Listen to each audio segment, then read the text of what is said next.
What's up, YouTube family? Elder Tony Williams here, and in this video I want to dive into why I chose to work 2 jobs averaging 100 hours a week for 6 months straight. If it's your first time here, welcome. On this channel we discuss everything finance and business related, sometimes politics. If you like the content, watch all the way to the end, hit the like button so it recommends more videos of mine to you, and also subscribe to the channel and click the notification bell so you know next time I do upload. Let's get into the content. In order to give you a sense of my thought pattern on why I decided, hey, I'm gonna work 2 jobs, I'm gonna do 100 hours a week, we gotta take it back to when I first started my working journey or my career, so to say. I was right out of high school and decided to go to automotive school. So while attending automotive school, I was also working at nighttime, a driving job. So working at nighttime, also working a driving / delivery job at night. It really put me in a mode or the sense of I was getting stuff accomplished, not only going to school, but also working at the same time.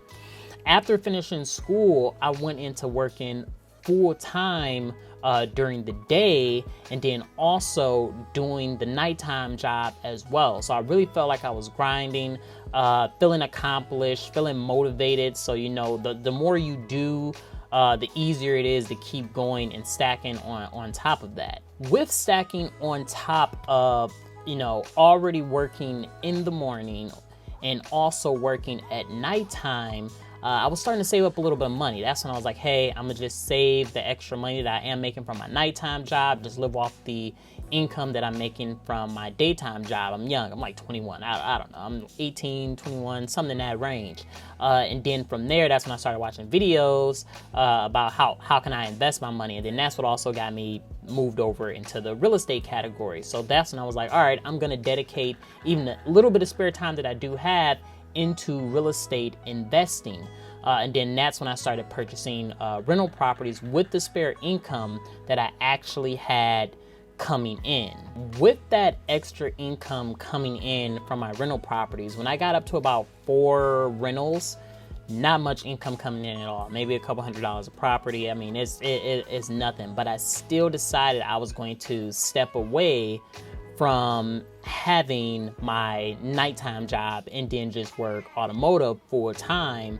At this time, I was transitioning from being a technician into moving into the sales space inside of the automotive industry. So I was like, great, I'll be in, you know, I'll work sales and then I'll also do real estate on the side, or at nighttime, I'll do real estate investing. With real estate investing, yes, you have to dedicate a nice amount of time into doing research, getting the properties, rehabbing the properties, then renting it out. But basically, if you do all the steps correctly, once you get that property rented out, you're not gonna have anything to do. If you get the, you know, renovated correctly, you get the right tenant in place, you have the right management system set up in place, it's basically hands off. So I had stopped my nighttime job, got into real estate, started investing a lot of time into that. But after I got everything set up, got the tenant in place, the right property management system in place, it was basically hands off.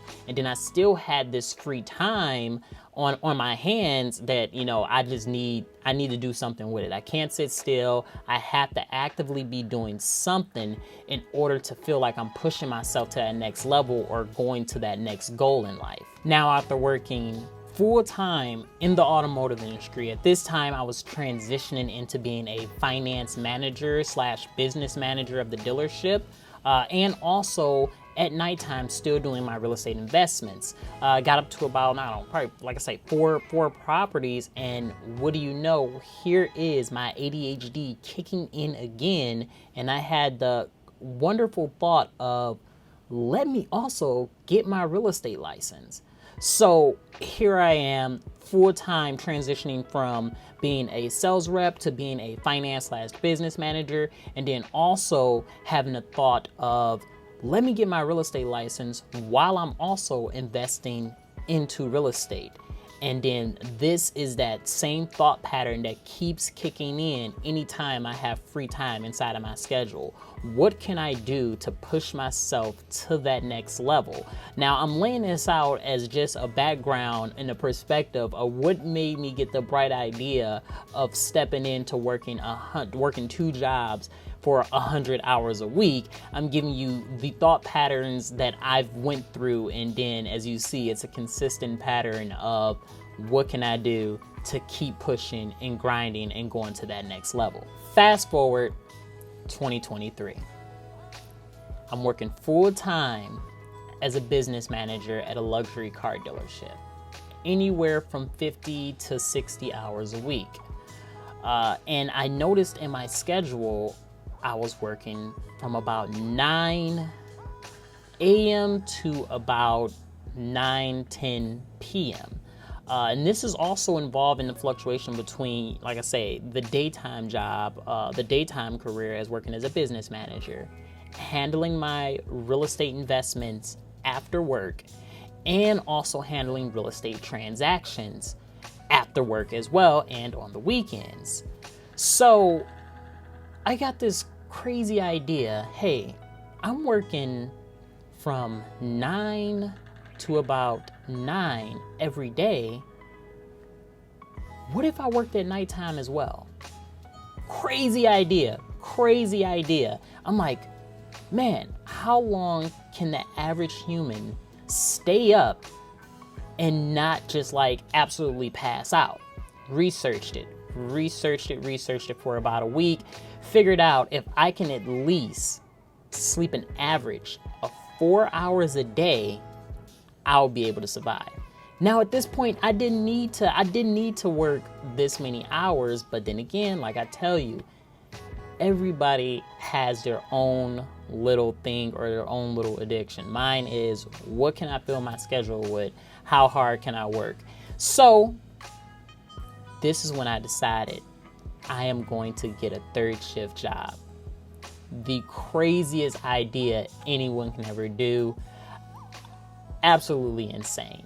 But I am so glad I did it, because I can tell you guys my journey on getting a 3rd shift job, working 40 hours a week at the 3rd shift job, working 60 hours a week at the daytime job, and also business. Now, after all my research, planning, it was time to hit Indeed and figure out what 3rd shift job can I do in order to fill my nighttime schedule. So I thought back of when I worked at a factory before when I was younger, and I was like, factory experience right there. Jumped on Indeed, sent out about 20 applications, started getting calls and emails back. The very first job interview I go to, on there I stated on the application that I was also working my daytime job.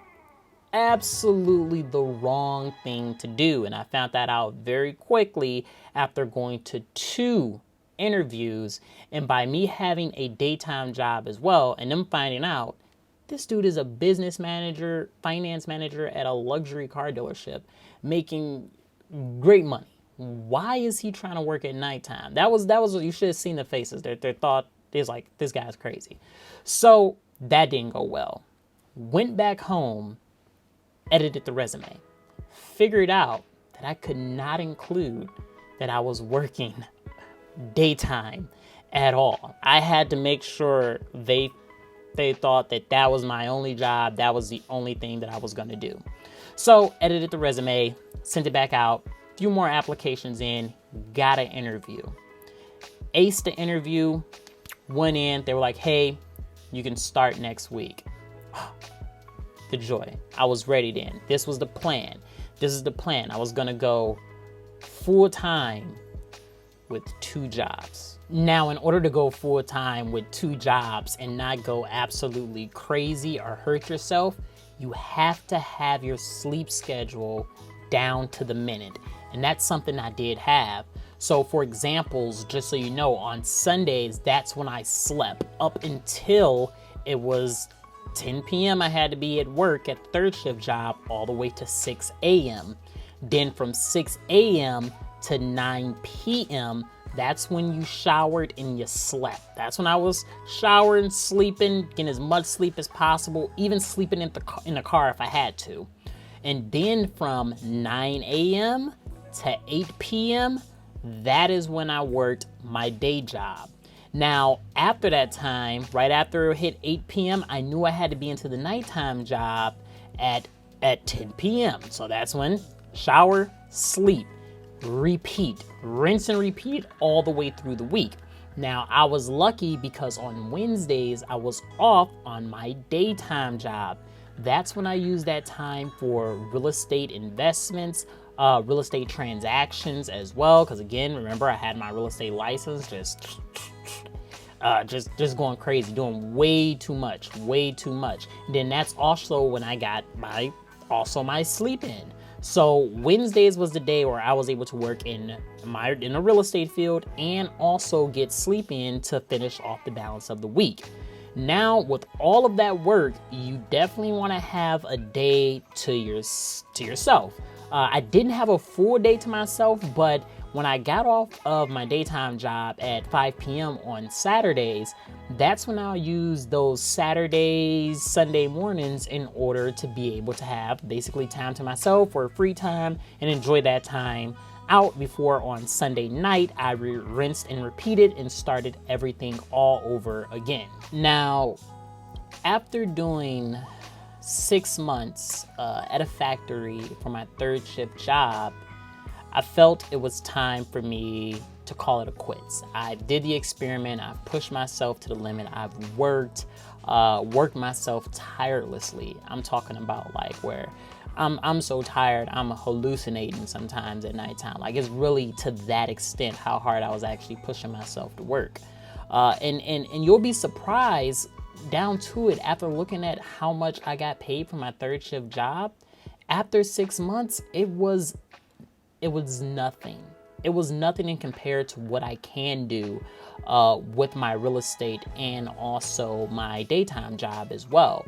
And that's when I was like, hey, I'm working harder just for the fact to say I'm working harder, and I'm not actually working smarter, which I kind of knew was the case anyway. I already had this knowledge, but I just wanted to feel like I was pushing myself and grinding.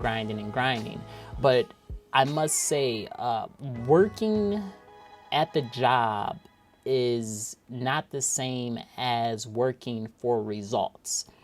And what I mean by that is you can put in hours and hours at a job that's paying you hourly. No matter how hard you work, you're still going to get paid that same hourly rate. What you want to do is find a career and business or side hustle that's actually going to pay you off of results. Because yes, you could still work hard, but you want to work hard on getting paid off of results and then not just getting paid off of your time. I say all of that to say this: as a person who has now spent most of his career or majority of his career in result-driven pay plans or industries, I must say that is the route to go. So right now, even if you're working an hourly rate job, I highly recommend that don't pick up that second job that's also going to pay hourly as well, because your income is set at those limits. What you want to do, if you're going to pick up another job or you're going to work 100 hours a week, work that 40 hours.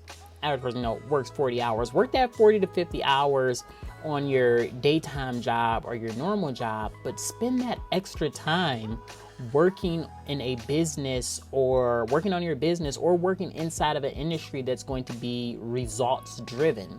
That way you can work really hard and not just get paid off of the time you're spending, but get paid off of the results that you're producing. So, hey, if you made it this far, thank you so much. Again, make sure you hit like, you comment, and you subscribe. We are going to be dropping videos like this all the time, and I highly recommend, if you want to grow, that you follow this channel.